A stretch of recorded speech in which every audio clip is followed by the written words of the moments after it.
Planète Jardin avec Thierry, notre spécialiste en jardinage. Bonjour Thierry. Bonjour Hervé.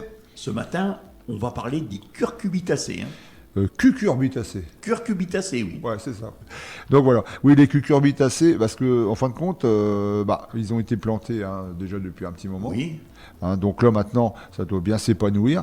Mais ce qu'il y a, c'est que souvent les cucurbitacées, on les taille pas. Souvent on les taille pas, donc qu'est-ce que ça nous fait? Ça nous fait des lianes qui font 1 mètre, 2 mètres, 3 mètres, 4 mètres, voire plus. Et c'est pas pour ça qu'on va avoir énormément de fruits. Oui.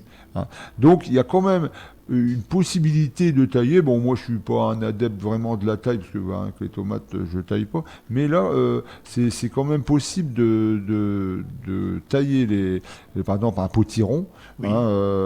pour avoir déjà une fructification déjà plus précoce. Justement, j'allais te poser la question, est-ce que c'est comme les tomates, tu vas privilégier le fruit à la plante? Oui. Là, si tu le tailles, donc le fruit va prendre beaucoup plus de Voilà, sel. le fruit déjà, il sera plus gros. Par contre, moi pas la tomate, parce que moi je taille pas la tomate. Oui, tu ne tailles pas les tomates. Ouais. Par Donc, contre, ton papa, si. Ouais. Mais le fruit, il sera plus gros, parce qu'on en aura, déjà on va en supprimer quelques-uns. Oui.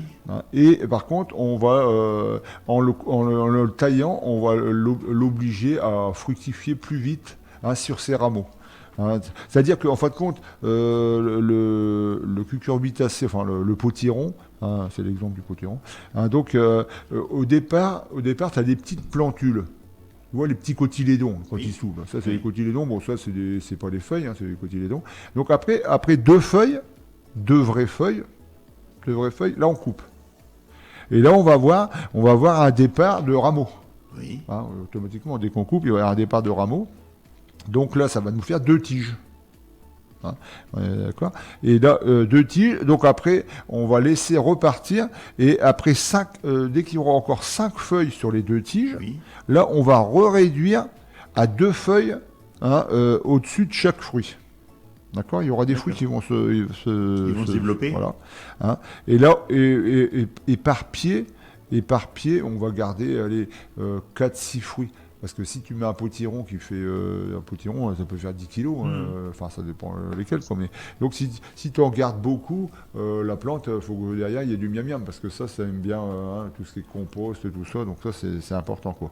Et c'est bien aussi, c'est de les poser sur une ardoise ou une planche, au moins qu'ils ne touchent pas au sol. Parce que, c'est les petits, les 4 dents, les petits bulots, tout ça, qui vont les attaquer en dessous. Par en dessous, Ouais, tu vas avoir un beau fruit par-dessus. Ah ouais, moi je me suis déjà fait avoir plusieurs dedans, fois. c'est vide. Au-dessus, tu vois rien, mais en dessous, il n'y a plus rien.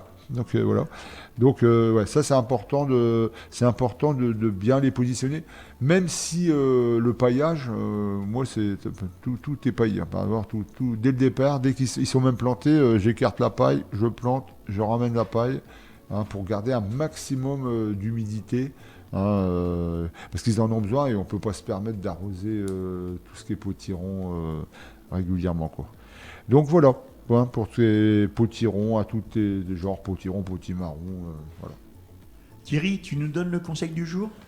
Oui, donc là c'est, ça sera pas sur les potirons, mais ça sera plutôt sur les choux.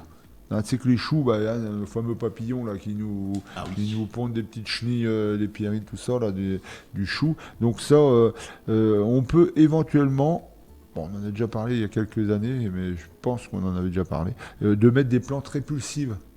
Tu sais, il y a des plantes qui ont une odeur un peu comme la tanésie, le sureau, même la lavande. Oui. La lavande. Donc voilà, tout c'est la tanésie, le sureau, même la tomate. Tu sais, quand ceux qui taillent les gourmands de tomates, il suffit d'aller installer sur le chou qui est en train de se paumer, voilà. On va lui installer quelques feuilles régulièrement, parce qu'après ça sèche, l'odeur elle est plus là, quoi.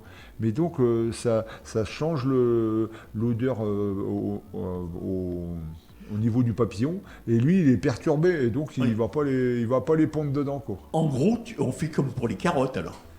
Oui, voilà, les carottes, sauf que les carottes, là, on met les poireaux à côté ou des choses Oui. comme ça pour changer un peu Pour changer l'odeur, oui. Mais c'est exactement ça, c'est pour fausser D'accord. pour fausser tous ces insectes qui. Voilà, c'est vrai que les chenilles, il faut regarder régulièrement parce qu'on a vite fait de se faire bien manger nos choux, quoi. Thierry, avant de fermer cette chronique, tu peux me dire où est-ce que l'on peut te rencontrer au Jardin des Partages? Donc oui, à Guiscard, sentier du Tour de Ville. C'est situé, en fin de compte, la petite ruelle située en face l'entrée de l'ancienne maison de retraite, Oui. route de Fréniche. Et on peut te contacter comment? Avec ton téléphone? Oui, disons oui, par téléphone, hein, donc 06 47 25 26 91. Et autrement par mail éventuellement thierry.letupe, LETUPE, @orange.fr. Et on peut te rencontrer quel jour là-bas au Jardin des Partages? Disons qu'actuellement, je veux dire que j'y suis tout le temps, parce que j'ai mes locataires, mes poules qui ont besoin de moi matin et soir. Mais autrement, le lundi matin, le mercredi toute la journée, le samedi matin. Donc là, c'est plus sûr de te rendre, Ouais. vraiment te voir. Là. Mais un petit coup de téléphone avant Voilà. pour Tu rassurer. rappelles ton Parce numéro que... Tu rappelles ton numéro de téléphone? Oui, donc le 06 47 25 26 91. Voilà Thierry, je te souhaite un bon week-end. Merci, au revoir les auditeurs.